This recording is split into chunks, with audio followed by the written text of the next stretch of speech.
Yeah, right. So back then, I'm just going to keep using the 90s as an example. What was the topical habitat issue? Or what was the big one that either yourself or your department really thought was the next thing that had to change? Now I know nowadays, like fish barriers, for example, was that a big issue back No. then? No. So So one of the biggest issues was basically we used our act was dredge and reclaim. oh yes, of So course. you're not allowed to dredge and reclaim fish habitat. And I remember I was having so many battles, commissions of inquiry and court cases and all sorts of things, just to try and protect things. And I said this is not working. So I ran a course called Estuary Management from a fisheries perspective. And I got all these people to come, the town planners from all the councils up and down the coast, shire engineers, and people from the engineering departments. And I remember we had all of our expert, fisheries guys. One of them, Johan Bell, who's the chair of the Rec Fishing New South Wales, and he came along, gave a talk. We actually walked out to Bonville Creek. That's down Oh, two out. Boambi Creek. Boambi Creek, yeah. We walked out. We walked out there, and we were going to just did a little purse seine through a small bit of water that was left. It was low tide, and there's a little bit of seagrass left.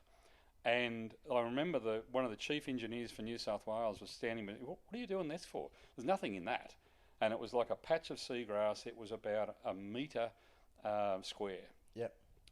In low tide, it was all by itself. But Wamby Creek, just for context, for someone who doesn't know what it is, it's not a big body of water. No, It's down on the near Coffs Harbour, in and around the Coffs Harbour region, and it's just a bit of an estuary creek that flows in, and it's quite tannin coloured, and there's not a lot of glamour to it, is there? no. And you found a patch of seagrass. Yeah, a little patch of seagrass in there, and I tell them this is the sort of thing that we're trying. Oh, and there's nothing in there. Yeah. So I pulled this purse seine through it, and we got to the end of the purse, and they looked at it, and it was chockers With what? with juvenile fish. Oh, you're kidding. And it wasn't just glass perchlets. There was juvenile blackfish in there. There were Yeah. juvenile bream in there, and this guy he just said he just discovered Gold. He just said, "Wow, I'm sorry," and he apologised, and he was then become our greatest supporter. So it took him to see. Yeah. And what year? So we're still in around 95-ish? Yeah, this is mid-90s. Yeah. Right, so that's pretty cool. So would you say that was, like, that was kind of when, or seagrass at that point wasn't a habitat issue, and that's kind of when it kicked off? No? Oh, look, I think it was generally everyone realised seagrass, it's important for fish, Yeah, and yeah. we'd done a lot of research as a department on that. Yep. But no one quite got it. Yes. Okay. No one got that such a small patch of seagrass would be that important. Would that be important? So what else? What other habitat issues around then? Was Craig ever sitting in the office and going like, "Geez, this is an issue," but no one's doing anything about it? Yeah, well, that was actually when I first started.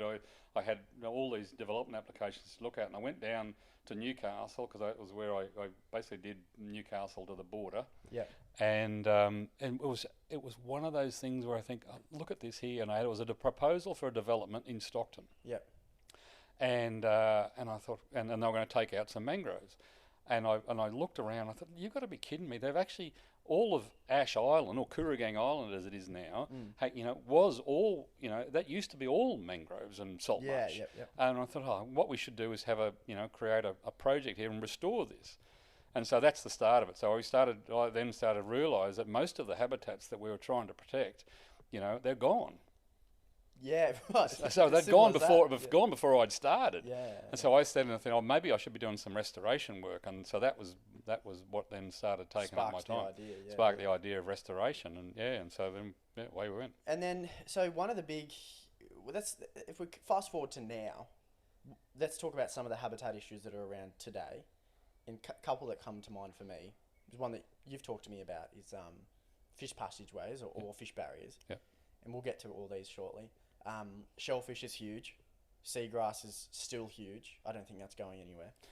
And if you look at some of the Ozfish projects, a lot of them revolve around those things. But one of the barriers, quote unquote, is that I've found some people don't realise is what a fish barrier, for example, actually means. Why should I care about these things?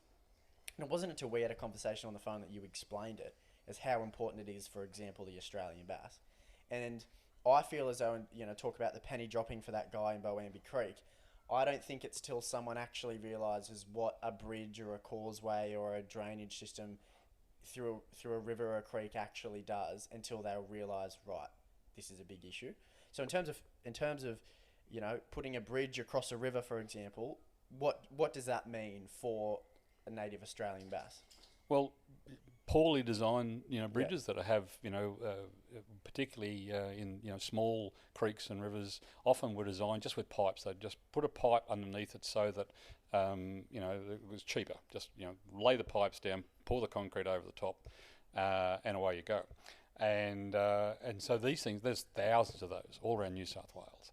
And when people started doing that, it's like, fine, it's done. So the water can go up and down. And I can get over the top and of it. you can get over the top of it. Done. Hallelujah. Yeah. But the thing about them was that, when the water goes through it, it actually is getting constricted. So it goes faster. And of course, then you're against the swimming speed. Now, we don't have, salmon, trout, we have fast, burst swimming speeds. Our, fish are lazy. Yeah. And they got a really slow swimming speed. So this becomes a problem. But that's not the only thing. When they put these big pipes in, it's dark. And so, you're going up through in light, and all of a sudden it's going to turn dark. It's like, oh, am I going in there? I'm only a juvenile.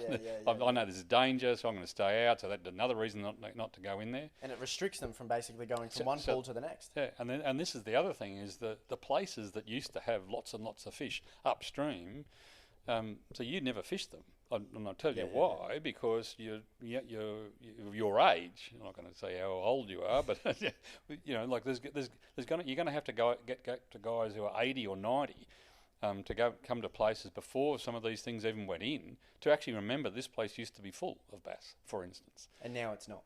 And now it's not, because all of these roadways and causeways and culverts have been built, and have progressively they've just blocked off passage of fish going upstream. And for something like the Australian bass, they spawn in the salt all the way down, and travel hundreds of kilometres all the way back. So as juveniles. So I've seen them. I remember we were doing some filming down on in the Bellingen River, and my friend Jack, who I do a little bit with, jumped over the side and saw them schooled up at the estuary mouth on the sand. Right. And he's gone, like, there's a whole school of bass down there. Usually you'd see a school of mulloway. And then the next summer, we were filming them right up the upper reaches of the Bellingen River, up near Thora, and we're catching them off a timber snag in 2 metres of fresh water. So it's not until you realise how far the bass has to travel do you realise that every bridge and causeway along the way is just another barrier for them to get to that pool all the way up. And if you don't have a good riparian zone where all the snags have fallen in the water all the way, then you've got no protection going all the way up. Well, that's another one. So the riparian zone is a word that, for someone in the media team, I don't know how many times I've written, and I didn't know what it meant when I started, and a lot of people still don't know what it means. But it's quite a simple concept. But Craig, what is the riparian zone? The river edge. River edge. Yeah, waterway edge, yes. So why do we put such a fancy name? I don't know.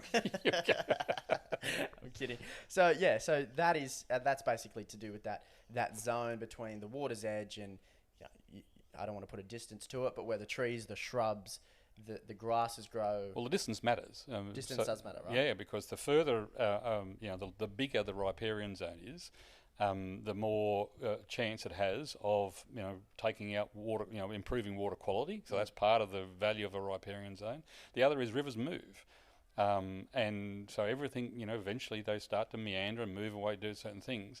And what you don't want it to do is just, if there's nothing there, it'll eat in, and that'll just erode, and it'll just put more sediment down, and then there's no riparian zone. Whereas if you've got a riparian zone that goes back 10, 20, 30 metres, then when it starts to do that, it'll things will fall in and protect the bank, and it'll be slower, and so on and so forth. So we're talking erosion, preventing erosion, or helping stopping banks basically falling away. We're talking providing shade to fish. We're talking insects dropping out of into the water. Yes.